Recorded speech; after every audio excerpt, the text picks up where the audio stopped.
Hello student, class 7 home science में आज आप लोग 18 चैप्टर पढ़ेंगी।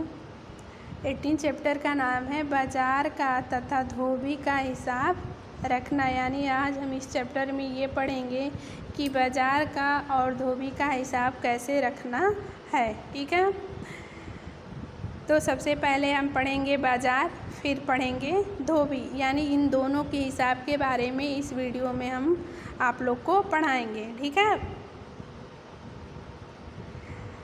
तो यहाँ हम देखेंगे बाजार का हिसाब किताब रखना। यानी पहला टॉपिक हम पढ़ेंगे बाजार का हिसाब किताब रखना।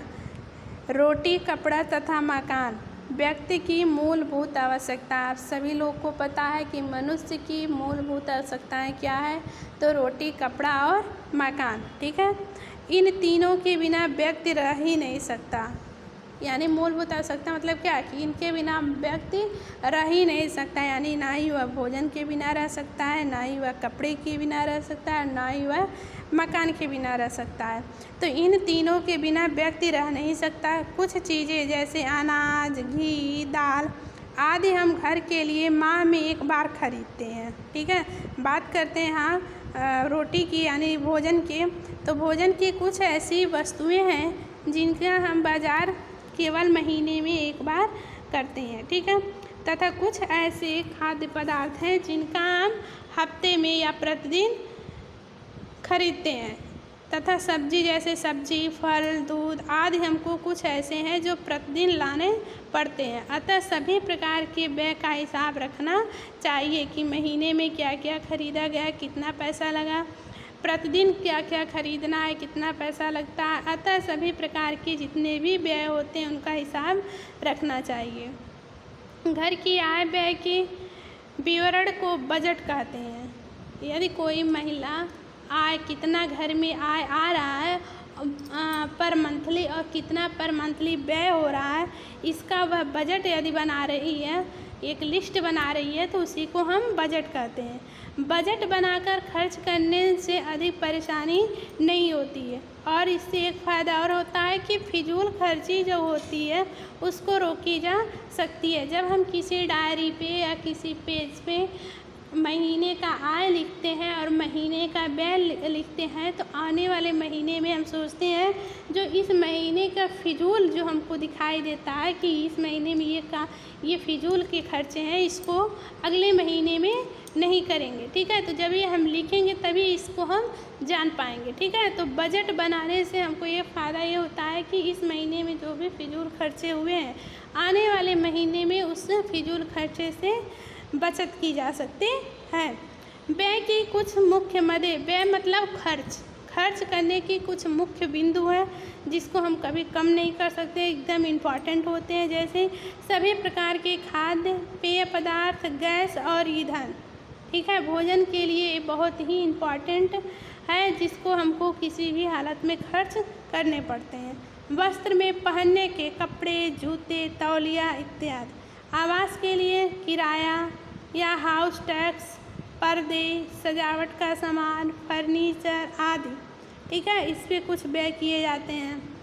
स्वास्थ्य पे भी देखिए, स्वास्थ्य पे भी महीने में कुछ खर्च होते हैं जैसे साबुन, तेल, मंजन, कुछ दवाई, धोबी, प्रेस आदि के।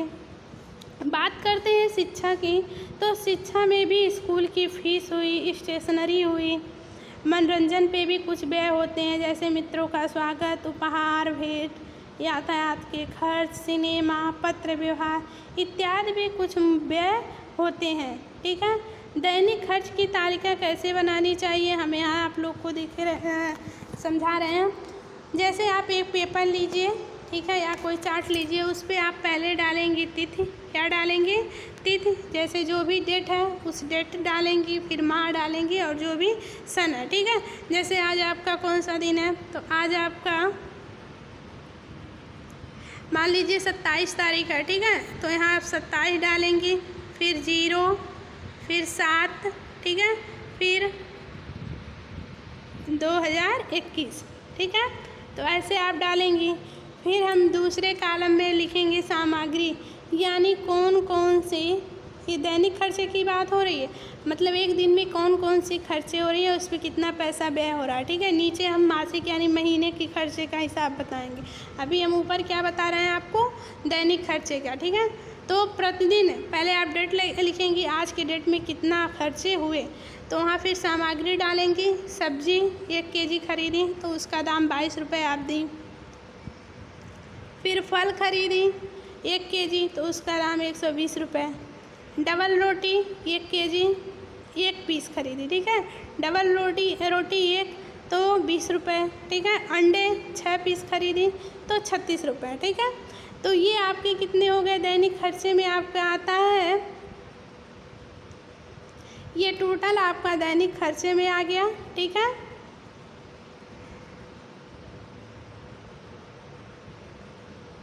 अब बात करते हैं मासिक खर्चे की। मासिक खर्चे यानी महीने में कौन कौन से खर्चे हैं, तो यहाँ आप हमने जैसे ऊपर आपको समझाया है, डेट डालना है, सन डालना है और कौन सा महीना चल रहा है। ठीक है, फिर यहाँ आप एक कॉलम में डालेंगे सामग्री महीने में आप आटा खरीद रही हैं 10 केजी, यानी पूरे महीने में आपका 10 केजी आटा लगता है, तो उसका रुपये आपका 240 हो गया। ठीक है, फिर चावल लिखेंगी, फिर दाल लिखेंगी, घी लिखेंगी, तेल, चीनी। ठीक है, ये महीने का आप इस तरह लिखेंगी और बजट यहाँ उसका पैसा जोड़ेंगी, तो इससे आपको पता चल जाएगा कि पर मंथली कितना पैसा खर्च होता है। इस प्रकार कुशल गृहिणी अपने प्रतिदिन की मासिक खर्चों का हिसाब रखेगी तथा बजट के अनुसार चल सकेगी और सीमित आय में भी अपने परिवार को सुखी रख सकती है। ठीक है, तो बजट हम इसी को कहते हैं जो ये आप बनाएंगी। ठीक, अब बात करते हैं दैनिक हिसाब रखने से लाभ।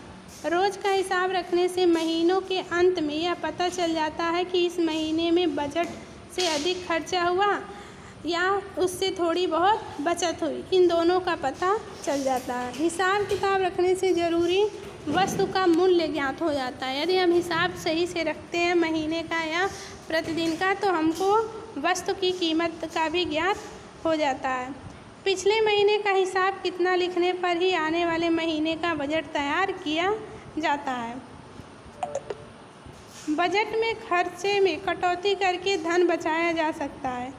बजट से प्रत्येक महीने में धन खर्च करने के लिए सोचना विचारना नहीं पड़ता है।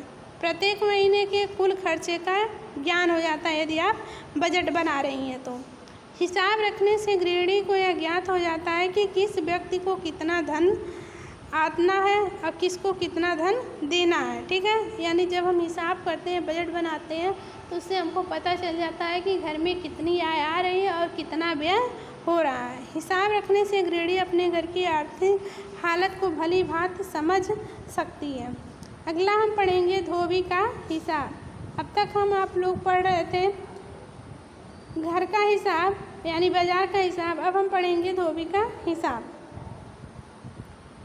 धोबी के हिसाब में प्रायः सभी घरों में धोबी को कपड़े धोने के लिए दिए जाते हैं। इसके 2 कारण हैं। एक तो कि घर के अनेक ओढ़ने बिछौने कपड़े इतने बड़े होते हैं कि उन्हें घर पर हम आसानी से धो नहीं सकते, उन्हें धोने में बहुत परेशानी होती है और समय अधिक लगता है और परिश्रम भी बहुत अधिक करना पड़ता है। और दूसरी कारण यह होता है कि धोबी को भट्ठी पर चढ़ाकर धोए हुए कपड़े जितने स्वच्छ हो जाते हैं उतने स्वच्छ साफ घर के हाथ से धोने वाले कपड़े नहीं होते हैं। इसलिए अधिक गंदे और बड़े कपड़े को हम धोबी को धुलने के लिए देते हैं। बात करते हैं कि धोबी को कपड़े देते समय क्या क्या सावधानी रखनी चाहिए। धोने के लिए दिए जाने वाले कपड़े को जेब भली भांति देख लेनी चाहिए, यानी जो भी कपड़े आप दे रही हैं धुलने के लिए, यदि उसमें जेब है, पॉकेट है, तो उसको अच्छी तरह से देख लेना चाहिए। धुले जाने वाले कपड़े पर निशान डाल देना चाहिए। फटे कपड़े पर्याप्त मरम्मत के बाद ही धुलने के लिए देने चाहिए। अगर आप उसकी मरम्मत नहीं कर रही हैं, वैसे ही धुलने के लिए दे रही हैं, तो वह और ही कपड़ा फटने का चांस रहता है। जान पहचान के धोबी को ही कपड़े धोने के लिए देने चाहिए। प्रतिदिन काम में आने वाले कपड़े यथासंभव धोने के लिए न दिया जाए, उसे घर पर स्वयं धुलना चाहिए। धोबी को धोने के लिए भारी कपड़े ही देने चाहिए। धोबी को दिए गए कपड़ों, धुलाई, व्यय, वापस आए कपड़ों का लेखा जोखा रखना चाहिए कि आप कितने कपड़े धोबी को धुलने के लिए दे रहे हैं, कितने वापस आए, कितना आय हो रहा है, उसमें कितना व्यय हो रहा है, इन सब का भी लेखा जोखा रखना चाहिए। धुलाई से वापस आए कपड़े को अपने लेखा जोखों से मिला लेना चाहिए कि कितना कपड़ा आप दी थी उतना वापस आया कि नहीं। कपड़ा बदल जाने पर धोबी को तुरंत बता देना चाहिए। कम आए कपड़ों का विवरण लिख लेना चाहिए। वापस आने पर धोबी को भुगतान करना चाहिए।